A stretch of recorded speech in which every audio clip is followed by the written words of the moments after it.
Hi, everyone. I'm Dan Morrison, And I'm Ellie Morrison. and welcome to Happy Not Satisfied.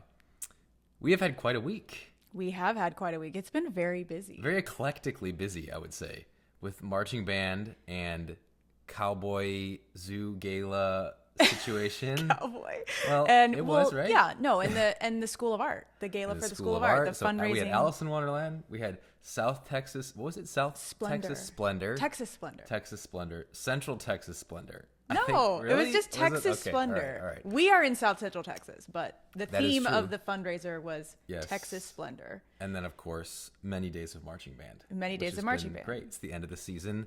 I'm heavily involved in marching band. I help design marching band shows. In I case used to you don't teach know already. marching band. I get to do this really cool thing, though, Yeah. during the Texas State Marching Band Contest, which is absolutely insane and amazing and the most incredible display of like excellence and grit that you would ever see from teenagers, and will give you faith in humanity again.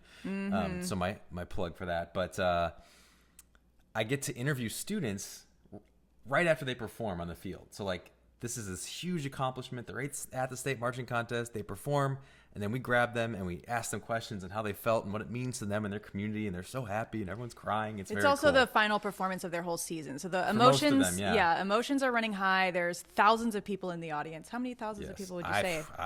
So many. I don't know. 10,000? Yeah, 10,000 people. I don't know.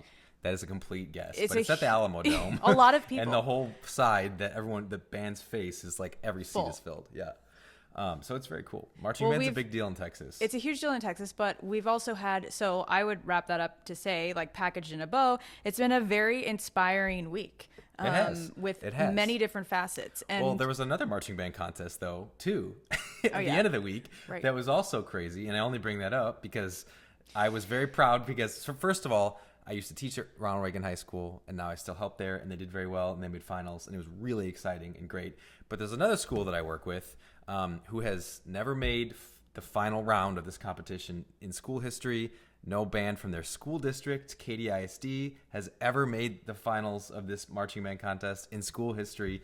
And there's this, I don't know, not an app, but a website, TX Bands. Shout out to the TX Bands guys. Those guys kill it. And they live blog all of these huge competitions, and it's massive. And I'm on there, and I'm with Leo in the stroller, and you were like using the restroom somewhere, and I'm like watching it as they're announcing the finalists, which is a very dramatic whole ordeal. Even if you're not there, I'm waiting for the TX Bands guy to type the names of the bands. And then so Reagan gets announced, which I'm super happy on the thing. And then it gets to like, they had 14 bands make it, right? They announced like the 13th band, and then apparently there was a tie for 14th. So they're going to take 15 bands. So it's like all this drama. And then they announced who the 14th band is. And then the 15th band is this school, Seven Lakes, that I started working with this year. And there's amazing people there. And it's like, it's incredible. And I didn't expect it. You don't know what to expect. But when their name popped up, I just like lost it and screamed. And it scared Leo, and he started crying. I felt so bad. But it was a very exciting moment. this is how high the stakes are The stakes in are our high. household. The stakes are high, okay? And when he leads up and talks about the drama, it's in his mind. Hey, because that's there not are true. Okay, no. But you're watching. First of all, the announcers, they create drama. I know those guys; they're very good dudes. But at the state marching contest, they literally, John Pollard, amazing guy. He's the announcer. He put like 14 seconds of silence, and in second place. And you could literally have run to Bill Miller Barbecue and back Shout out to at Bill the Alamo Miller's. Dome in the amount of space he put there. So the drama is built in, and it's real. It is, but you were not there live, so you were On watching. this one I wasn't. Yeah, that's what I'm No, saying. yeah. It was hilarious because it was in your own mind. Everything was quiet. We were walking around the Pearl. Yes. And you were reading the blog live, Yes. and you were so high stakes, hyped about this. Love the people I work with, and I want them to do well. I know. And Yeah. you were so thrilled when the name came across the screen that you screamed so enthusiastically Yes. that Leo It was exciting. burst into It was hysterical exciting. tears. Also, side note, the 3 band directors at Seven Lakes High School are like a men's volleyball team. They are literally like 6'6" and taller. Wow. And like slender. And I remember the first time I met with them, I walked up and they were sitting. And then as we walked away, I was like, what is happening? Like I felt like so short. Towering figures. Towering figures, yes. And towering literally teachers. And figuratively, yes. Anyway, so congratulations to Seven yes, Lakes absolutely. on your and Reagan and all of the bands. Of course. It was an unbelievable, amazing night of pageantry, as it always is. Yes, and it's not over yet. We still. Speaking have of night of pageantry, I also want to shout out Kelly O'Connor, my dear friend and artist, that was who a beautiful night of pageantry. She executed the most gorgeous fundraiser for now it's UTSA School of Art. It used to be Southwest School of Art here in San Antonio for many, many decades. Now UTSA owns the art school.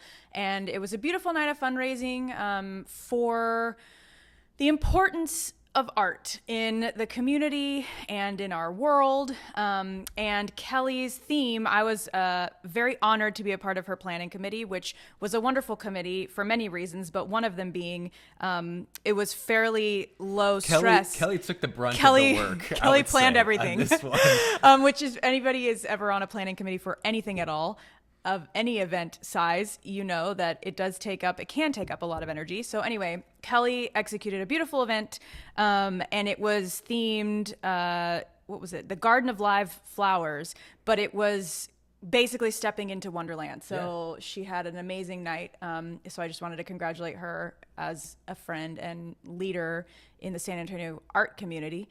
So that was... And we ran into band parents that night. We did. Yeah, we ran into band parents at that fundraiser. And band relationships know no end. That's right. Telling you, yeah. That's right. They said some very lovely things, and it meant a lot. So anyway, inspired on many levels. And on a parenthood side of that, we had an inspiring week with Leo, because he just is so awake to a lot of things that we're introducing him to from an, performing arts standpoint and switching into the holiday time of year standpoint. And so he's just firing on all cylinders. He's a big nutcracker guy. He's a big nutcracker guy. He's very into the nutcracker. Which makes me very proud. Yeah, it's amazing. And he knows Drosselmeyer, but he calls him Drosselmeister. Drosselmeister. Eye patch, Drosselmeister. Yeah, it's great. So we're probably going to take him to see the Nutcracker here in San Antonio, and finding a very strategic seat where we can pull him out very quickly and easily. Access to not be in there anymore. Yeah.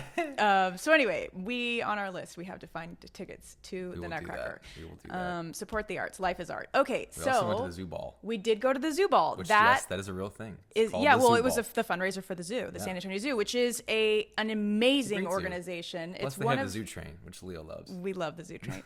We rode it this morning. Yeah. But the zoo is one of the top. I mean, they kept talking about all night how it was better than, I think it's the top zoo in Texas. That sounds subjective, but it's a great zoo. It does sound subjective, but correct us if we're wrong. But I mean, there is also that place in LA that says world's best waffles. I don't know how you'd quantify that. Also true. But we great zoo, watched $1 million be raised for in front of our faces live at this auction for all the conservation efforts of the zoo, and all of its many initiatives and all of its work to support the community. It was a live auction. Yeah. Auctioneer this guy's dialed in. he was dialed in. Rapping. He had this cadence just went and went and went. 2 hours later. But man, he got people to race those battles. He did. Starting with a 5 and a 10 and a 10 and a 5 and a 10 and a 15. It was wow. It was aggressive but amazing to watch. So we had a great time catching up with friends there.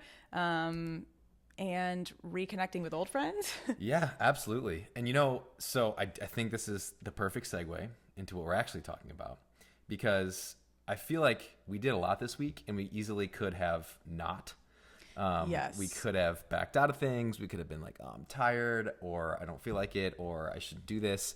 And the thing that we were going to discuss is this idea of is something truly wrong for you, or are you just a little bit scared or uncomfortable? And really the answer is to push through. Yeah. Keep going. No. I was just going to say, after 3 days I was literally in the Alamo Dome for 14 hours a day, Monday, Tuesday, Wednesday. And then Thursday I had to catch up at a bunch of meetings and stuff, but we still went to the art gala. And then same thing Friday. It was a crazy day, and we still went to the Zoo Ball, and I'm so glad we did. It's like we were able to rekindle some relationships, meet new people, do these things that are just so important for your soul. And I think if we had not gone, it would have just been because, oh, this is uncomfortable, or it'd be easier not to. Yes. And I think that was a huge lesson for me. And this happened, and we were already going to talk about this today, but our week was kind of that personified. The precursor, to this discussion. Yeah, I mean, I think that this discussion is a really important one because on many levels, I mean, this can be, am I just scared? Like, is this wrong for me actually, or am I just scared? That's on a personal level. That's on a professional level. That's on a just generally present in your community level. And I especially think that given the time period right now and everybody's discussions about larger issues at the moment, being plugged in and pushing yourself to show up and meet your obligations and grow in your level of commitment to things that you personally can impact in your community, that matters. And that's very well said. Thank you. Yeah. And you have a lot more power of your own impact and the potential of your own impact than we often realize, and then what we tell ourselves in our own mind, right? So I was reminded of that this week as we stepped up and took up space in these rooms and talked to a lot of people and pitched our projects that we're currently working on that we feel are important, kind of as love letters to our own community, and how we can give voice to others, you know? So it was, all that to say, it's important because in a time where we prioritize convenience so much and prioritize comfort, sometimes it's best for us to push through that and actually do the opposite. Well, this ties into, I think I said this last week, the maximum leisure versus maximum engagement. Yes. Like, I was maximum engagement all week. Right.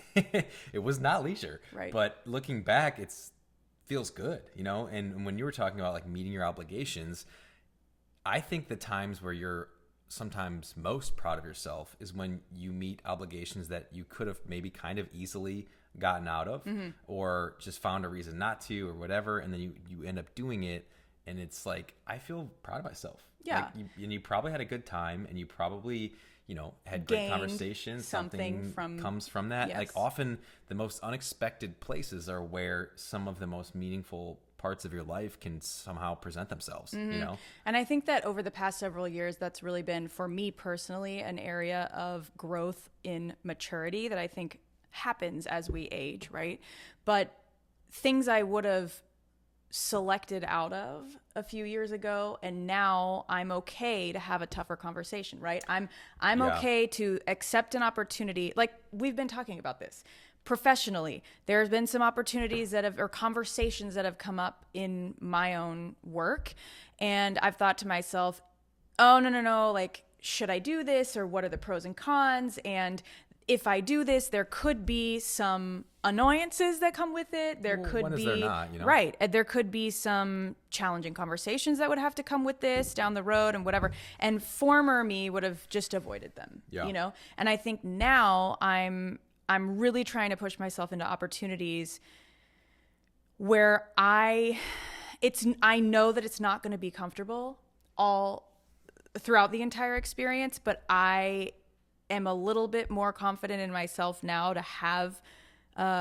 conversations as they need to happen, you know, as project timelines go along, which is like, when I first started working with clients and consulting, that was a huge learning curve for me, because it was my instinct to be a yes man, you know, like constantly. Well, it's funny you say that, because I actually, even in my Substack letter, I literally reference that Jim Carrey movie, Yes Man, because my point is, we're not saying say yes to everything. No. We're not saying just do everything, even if it is wrong for you. That's not the point. But I think that line needs a little bit more attention.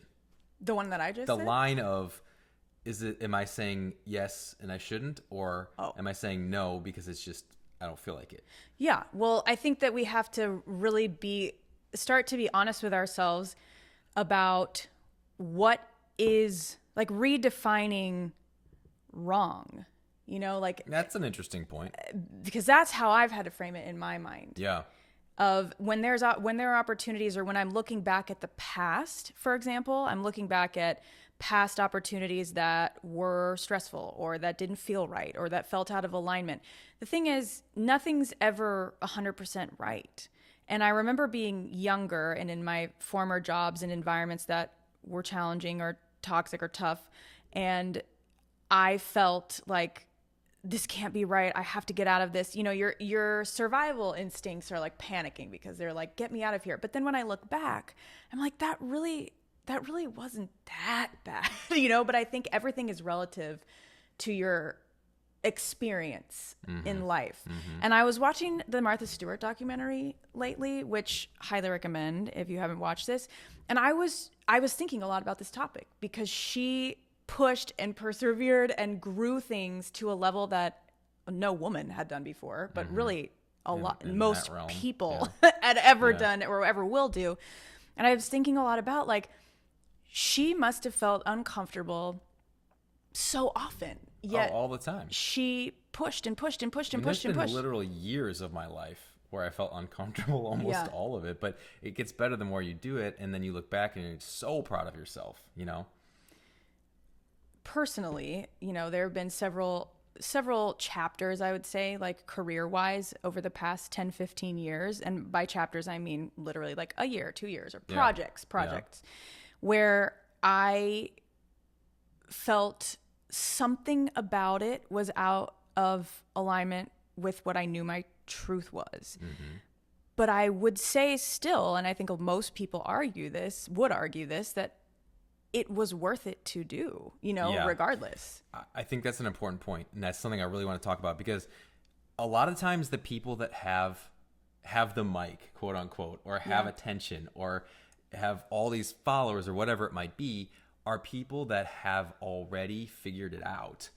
And the advice of someone who is living a life that is, they've found their thing, they probably have a ton of financial security, they have like gone through a lot to get there, but a lot of times the focus is on what they now have and not what it looked like before then. Totally. You know, it's like this idea of the overnight success that took 20 years to build.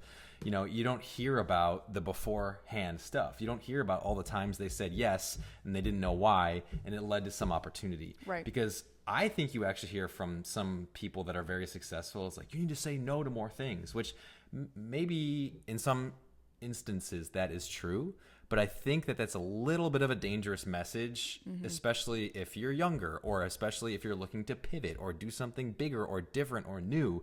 How are you possibly ever going to be able to do that if your default is to say no to everything? Yeah. So I think that messaging gets a little misconstrued. It does.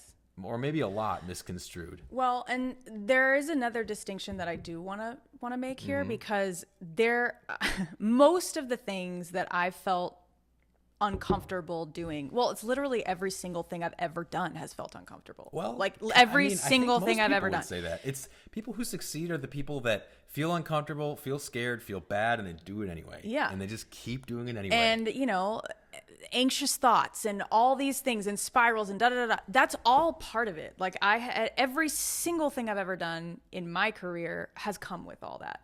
Me too. But there was one specific thing. There is a distinction between, is this just pushing me out of my comfort zone and then or is it truly wrong or abusive? That's what I mean. And that's the line I'm talking about. Yes, like, that is important to look at. There was one thing, I know you know which one this was, that it was 3 weeks and I was physically ill. I didn't know. I just said, I was like, I'm sure I know. No, now I know. Yeah. Physically ill because it was so abusive. It was a bizarre time. It was a bizarre time. But I learned something from it, you know? I was going to say, honestly, I think still you'd probably say yes, knowing how bad it was, just because of some of the other things that came out of it. Yeah, well, in the grand scheme of things, it was 3 weeks of my life. But I remember those until I had to just get out of it. But those 3 weeks they felt like 3 years. I mean, they were brutal. So if it's something that bad, don't stay in it.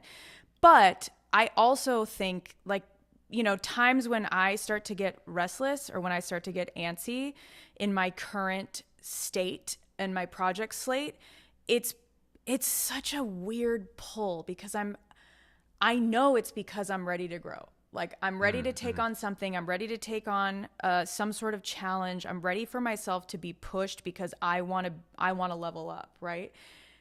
But at the same time, the other part of me pulls and is like, no, no, no, no, no, no, no, no, you know, and kind of like is trying to protect those, that peace that I feel when I'm kind of stagnant or that's like an illusion. It is an illusion, It's but weird. It's another one of those human nature things. Like, why are you doing this to me?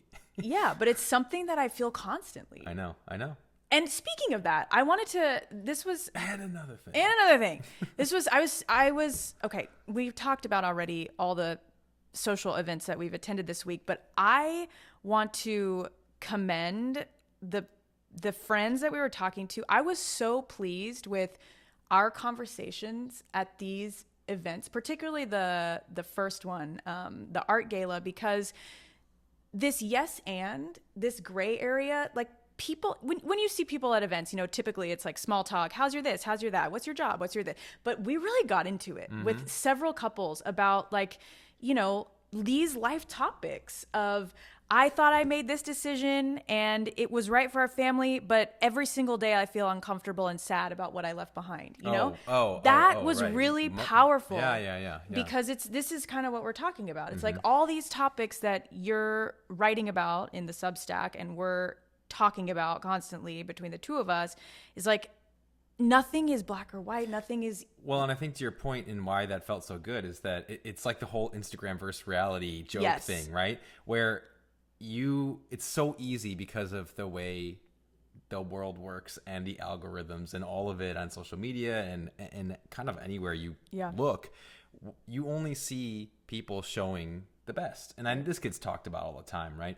But particularly with some of these topics about like parenthood and relationships and where to live and what to do and what to prioritize in life and all this stuff, like that's really how people are feeling. And I think everyone assumes no one else feels that way. Yes. Because they don't hear it or see it. So we're all going around feeling very similar feelings and assuming no one else does and not talking about it. Yes. And so, but it's like cathartic to have a conversation like that because it's so that way. It's really cathartic because, I mean, these are topics that range from like, did I choose the right city to raise my family in? Am I doing the right thing? Because my career could have gone elsewhere. And I'm here. I was able to build my house, but like I'm pulled to other cities. And that, just to hear that from other people and talk about real things that were very, you know, like what I'm talking about, contradictory inside of you, was so validating. And this is the whole point. We wouldn't have had any of these experiences if we thought, it's been a long week, we could get out of this. Also true.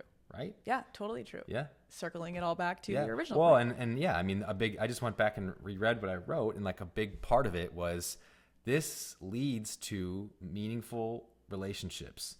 And I've talked about this before, but like that whole Harvard happiness study that tons of people talk about, right? It's been going on since like the 30s. I'll spare the details, but the ultimate takeaway after 100 years of following people is that meaningful relationships are the number one thing for sustained happiness, right? And if you're not pushing yourself out of your comfort zone and going to meet people and getting out there in a time where it is easier than ever to never do that, right, a huge part of your soul is missing. Yes.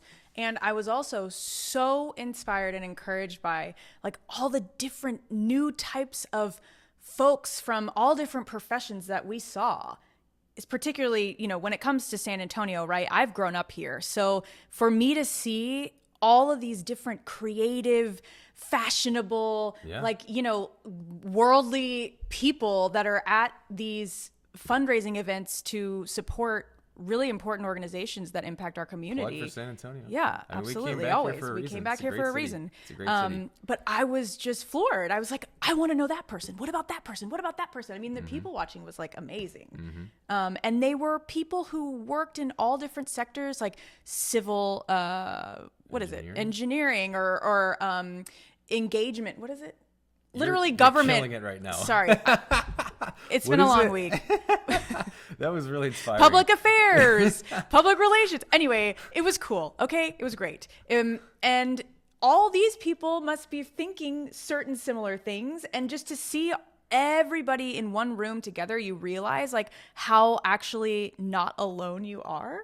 Was that Maya Angelou? It's like, we are more alike, my friends, than we are unalike. Yes. Like, it's when you are out in the world with people, you feel that. When you are on your screen looking at what the algorithm is feeding you, you don't feel that. Right. And you feel constantly like, what am I doing wrong? I'm not enough. This, did I make the wrong decision? It causes all that crazy spiraling because you're looking at somebody else's life who has completely or you're looking different. at purposely divisive, Right. whether it's politics or whatever, and we're certainly not going down that rabbit hole. But No.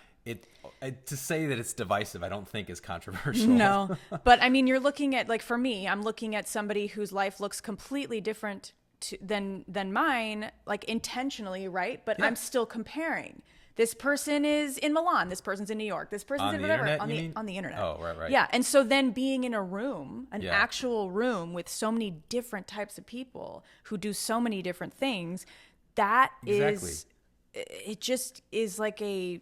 It's sigh invigorating. of It's relief. invigorating though too. Like Yes. you leave and you're like, oh, again, like I have faith in humanity. I have Yes. faith in the future and in my life, and because that not everybody there agrees on everything. No. I mean, but you, like you said, you have people doing all kinds of careers from all kinds of backgrounds, and you start talking to them, and it's like, I relate to you on so many things. Yes, like we finding just common make all ground. these assumptions. Yeah. So anyway, all that to say, like, these sorts of things only happen if you push yourself out of your comfort zone a little bit, because the inertia wants you to stay on your couch, right? Right. So even as something as simple as going to an event can feel really hard. And I will say, like, at various times of my career, when I was creating in a very isolated state, like, I was peaceful. And after I left the traditional working world and the traditional office setting and started doing all of my content creation and my writing and all of that, I was alone all day, every day. And it was great because I needed a bit of a detox from that pace at which I was operating, and also I needed to learn myself. I needed to know myself better. Yeah. I needed to find my voice, know who I was, figure out how to live with intention and creatively and all of it, because I knew there was something in me that needed to come out that couldn't. So it was good that I kind of went into that isolation state, if you will, from a creative standpoint. But I remember that sometimes I would get like very depressed for maybe a week or two, and I would think to myself, like, how do I get out of, I was lonely. Yeah. How do I get out of a funk? How do I get out of, because you can only generate so much from an inspiration standpoint on your own. And I remember I think I wrote a blog post about it way back then. Like, pick up the phone and call somebody, meet somebody for a cup of coffee. Like, it was literally get back into your community. You know what feels really good is when you remember that you haven't talked to someone in like a long time and you just reach out to them for no reason. It does like, feel people good. don't do that, I know. And it's nice. And when someone does that to you, it feels great, but it feels just as good to do that to someone else. I know it's random, but well, no, it's, I mean, really it's like true. doing It's like that. a genuine touch point with somebody. And you remember, like, I have an interest in others and others have an interest in me. And that from a community standpoint, not from like a ego showy standpoint, which living on social media can so often become. Yeah, it's brutal. I just saw that in, I think, Australia, they're going to make it illegal for anyone under 16 to have social media. Good. I feel like it should be 18, but 16 is a good start. It's a good start. It's a good start. Once you have a kid, you're like, ooh, I don't want them to look at a phone until they're 35, and even them might be too young. Yeah, a phone with, like we had. Oh my gosh, yeah. Not a smartphone, like giving them a. Oh yeah, I had a flip phone. Yeah. Barely. Until college. Yeah. That was our. We don't need to go down that rabbit hole. We don't. One last thing I want to say on this, and then we can wrap it up, because I think we've covered everything there's possibly to cover. Yeah, and everybody's you know? busy. They don't have time to listen. No one has time to listen to long stuff. What we're talking about really too relates to the idea, another idea I love, of creating your own luck. Because when you were talking early on, and we were, pushing you out of your comfort zone, going to these events, meeting people you wouldn't have met, all this stuff, that's how you do that enough, and the molecules shake around and you don't know how they're going to come out. That's what I always mean by creating your own luck, right? It's not the dumb luck thing. It's like, if you do concerted efforts of things enough times, eventually some kind of relationship or outcome will happen that you could have never guessed. Right. And it feels like luck because it feels almost random or just so unexpected, Well, and also it kind of helps ease that existential like constant babble that at least has always been in my brain as a me too. professional coming up of like, I see the vision that I feel a vision, right? I feel it in my soul. How am I going to get there? Right. You know? We And it's talk like, about that a well, lot. you just have to do, you have to execute, You take action. You have to Yeah. take action. And then you sort of can at least trust a little more. And it's like, yes, you want to take action in what you hope is the right direction, but like, You have to be open, though. At first, though, it's literally in my mind, it's just take any Anything. action, Anything. just do something. Yeah. You know, I mean, the job that I took was nothing that I felt was related to what I had studied yeah, because it was the only job I got. right. And it was already 6 months out of school and my student loan payments were starting to be due, you know? Well, that becomes an issue. Yeah. And that was an issue. So it was like, hey, no job is perfect. I'm taking this job. Well, and sure enough, a year later, that my efforts there led me to another job that was a little better fit, and then another one, and then Right. another one. It's just that's kind of, I mean, everybody knows that that's how it all goes, but like not. I don't know if everybody knows that. I think that we think that people know that, or I think that sometimes people think that they should wait for the perfect opportunity, and it's you got to kind of work your way into that. You know, Yeah. you have to be open to other things. It's true. There is one more story that I feel like is appropriate here. Okay. All right. When Bracing myself. yeah, well, I think that we have this discussion a lot about like what is healthy. Is it healthier, especially as your younger self just starting out, you know, a young person graduating from school or whatever, because we talk to a lot of young people about, is it better if you are more specialized, right? Like like generalized versus specialized. Yeah. And I will say, like, I thought and tried and to hurl myself in a direction, you know, with opportunities that I sought out at 20 years old, 21, 22. And they ultimately, when I was in them, something about them didn't feel right. And I feel like it's related to what we're talking about, because I do think that while you are, like if you're wanting to go for an opportunity, once you get the opportunity, it's probably not going to feel like you thought it did. Never. And yeah. I wish I had known that at Yeah. that tender age, because there were some things that I would certainly change if I could go back, to stick things out more and stick out a path that, even though that particular opportunity that I had as an intern or whatever felt out of alignment with what my vision for my life was. I was literally 21. See, so you are what I was just saying. Oh, I am the number one example of like being like, oh, this doesn't feel right, and this isn't right for me. No, I was scared. Either not trying it or jumping ship too early. Yeah, right? I was scared. So Especially I when jumped. you're that young. Yeah. I mean, So I jumped ship early, and that was whether it was staying as a musical theater major and toughening through and doing things that felt uncomfortable, or it was pursuing broadcast journalism when I had an opportunity at a news station, and I was disappointed by a lot of the reality, right? Like my dreams are always very sparkly, and then reality is reality. And instead of being afraid that reality is reality and jumping ship and changing course, like I wish I could go back to that 20, 21-year-old and shake her. maybe have a little more grit, Yeah. Well, not grit, just trust. knowing that it was okay to be uncomfortable. That was part of it. Yeah. It was part of it. It was like there wasn't something wrong.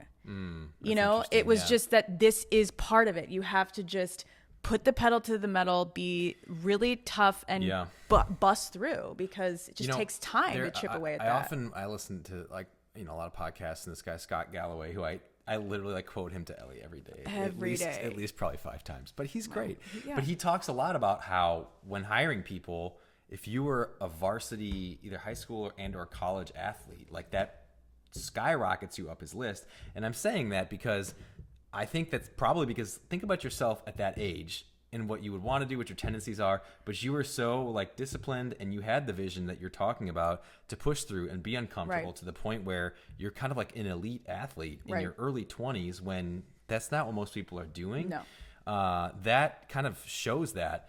And I'm not comparing myself necessarily to a varsity athlete, but sort of with the trumpet. Yeah. And that whole, playing, it kind of is, playing in the top orchestra at the school and all these your things. specialization, I would have done some things differently, but I guess what I'm saying is because I had to push myself through that all the time, constantly, and it was always uncomfortable, that probably serves me well now.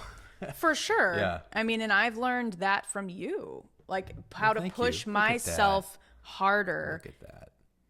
In an effective and good No, I'm way, saying you like learned a that from me. positive. Yeah, I'm honored. Yeah. I did Yeah. because everybody that I was watching in my life who were influences on me worked incredibly hard. But there's a difference between watching somebody work hard and then feeling what it is to work hard and push through regardless. Mm-hmm. And those are two very different things. Mm-hmm. And like you can tell yourself that you work hard, but some people are just cut out to take that differently. Well, yes. And the last thing, I know we were just saying this the last thing, but what we're talking about is not like quote unquote hustle culture or just like working to the bone just to say you did it and like, look at me and how crazy hard I work and I don't sleep. And we're not, that's not it. Right. We're not talking about going to the absolute extremes that are probably unhealthy, but it's about, again, you look at that line, like, am I crossing the line if going beyond into something that's extreme? Or am I like maybe coming up close to it and I'm going to push myself in a way that's not comfortable and I'm going to grow from it, but I'm not going to break myself. Right.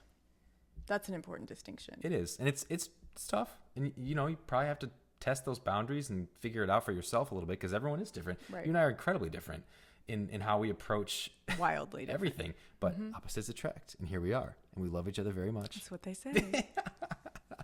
So anyway, I just wanted to mention that last thing, but this is so fun.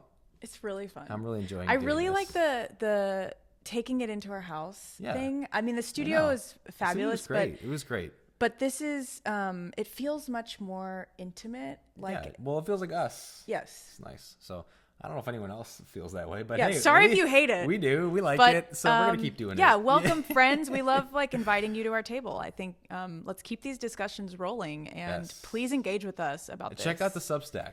The Substack Happy is Not great. Satisfied Substack.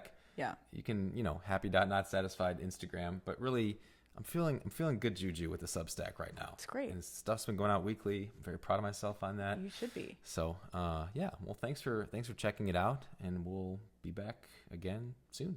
Hopefully next week. Yeah, next week. Hopefully. Bye.